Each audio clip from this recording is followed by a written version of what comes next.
And good afternoon. Thanks for choosing News Channel 13 at 5 o'clock. I'm Bart Bedsole. The number of inmates at El Paso County's only jail is now at an all-time high. And tonight, the sheriff and his staff are looking for ways to lower the population. KRDO News Channel 13's Bonnie Silkman is live outside the Criminal Justice Center tonight with a few of those solutions. Bonnie, in the meantime, what is the impact on the staff there?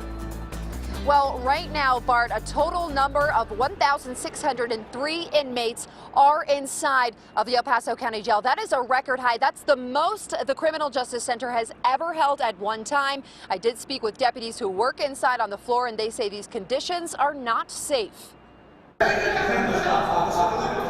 The hallways are packed and the jail cells are crowded. It's always a dangerous place to work. I mean, there's no question about it. The way I think of this jail is like a small city, and anytime the population goes up, you notice. With a record high number of inmates at the El Paso County Criminal Justice Center, staff is on high alert. It may not sound like a big difference, but when you go from 65 inmates that you're responsible for supervising to 72, it's a pretty big jump.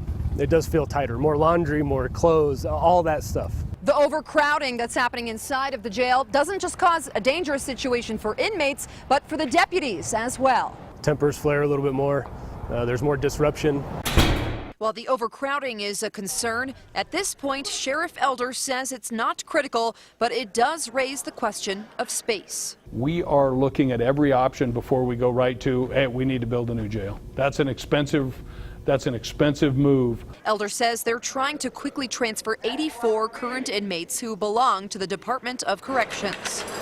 They're also trying to change the inmate booking process. I think as we work through some of those processes where they don't end up in the facility, they're able to sign a felony summons and move on. I think that will help our population. 35 to 40% of the inmates inside of these walls also suffer from mental health illness, and jail may not be the best place for them. Yeah, I mean, they're here because they've got charges.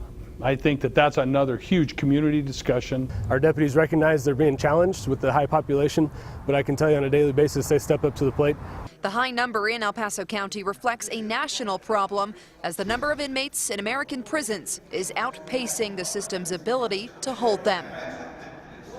Now, this problem isn't just here in El Paso County. As we've reported to you, it's also happening in Pueblo County. The jail there is at capacity. Originally, the facility there was designed for 509 inmates. Currently, today, they have 724.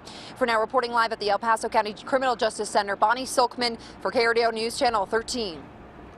Bonnie, thanks. Now, following the